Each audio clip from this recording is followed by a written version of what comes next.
On the line with us, Louise Hutchinson, who's a spokesperson for Sunny, the head of the Waikato Mongrel Mob chapter. Hello, Louise. Kia ora. Kia ora. So good to talk with you. As you would imagine, I'm sure, and you've probably heard and read some of the feedback about Sunny's exemption to be an essential worker. Couple of quick things. Is he getting paid to do this role by the government? No, he's not. He's not.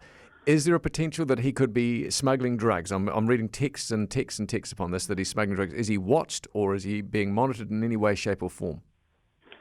Well, it's just absolutely ridiculous for New Zealanders to think that Sunny is transporting drugs into Auckland.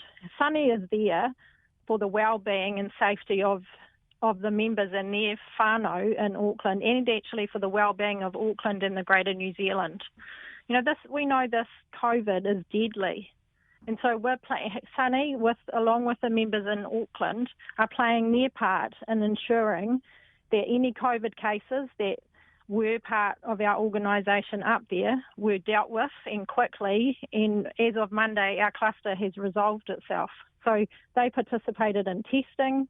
We have our own contract tracing that we've been doing alongside South Seas and the Cause Collective, and ensuring that our people who don't, actually many of our people don't even own phones, you know, so, you know, people that we've heard ringing up today are so far removed from the grassroots communities that they have no idea what's actually happening on the ground in the most impoverished and disenfranchised communities in this nation.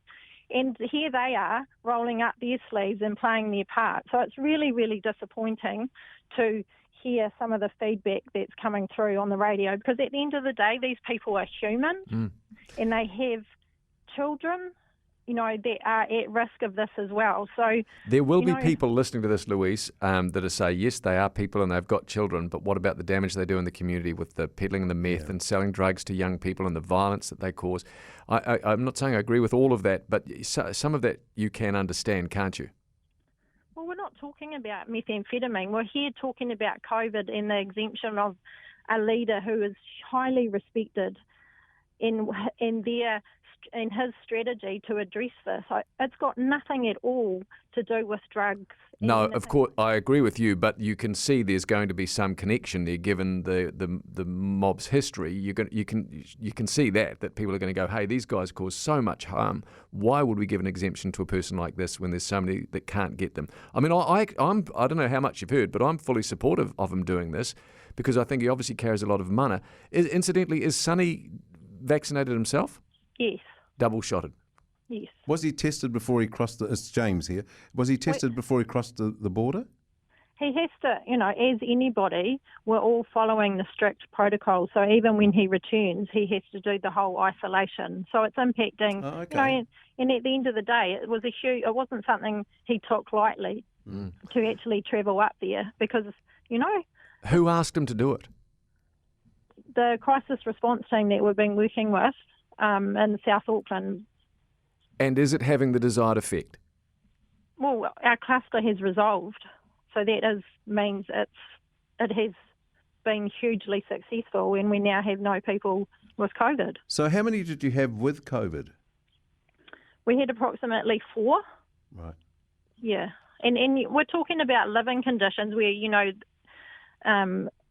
say transitional housing, where people are in very close proximity to one another. You've got children playing in very tightly condensed housing. This is how quickly COVID spreads. So, you know, all these presumptions that people have about what's going on out there, this is how quickly it moves.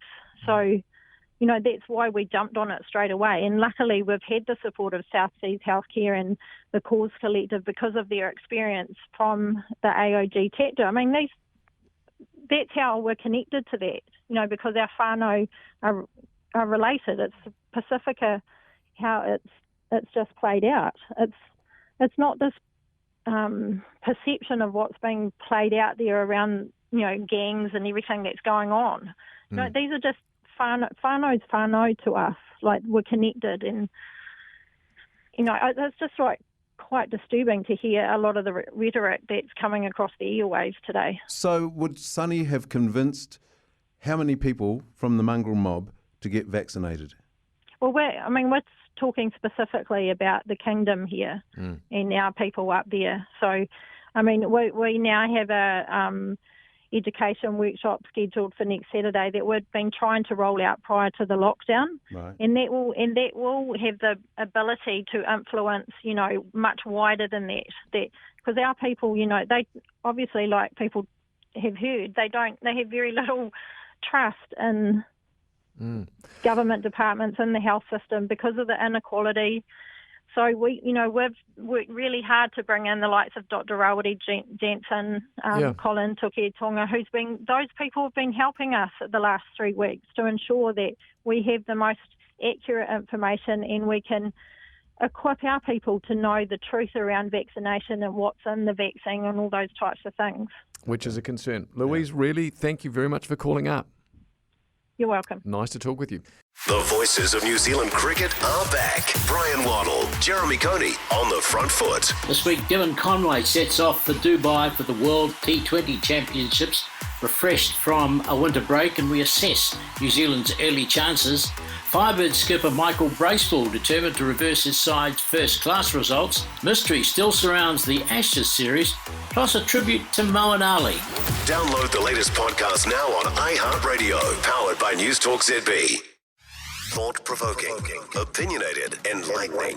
The Leighton Smith Podcast. Professor Barry Brownstein and the intersection of economics, business and leadership. Psychological trash, we've all got it, some more than others. Same with education. And then science and entrepreneurship. In a world short on leadership, Brownstein suggests what part you can play in podcast 131. Subscribe now on iHeartRadio and get the latest episode now. The Leighton Smith Podcast, powered by News Talk ZB.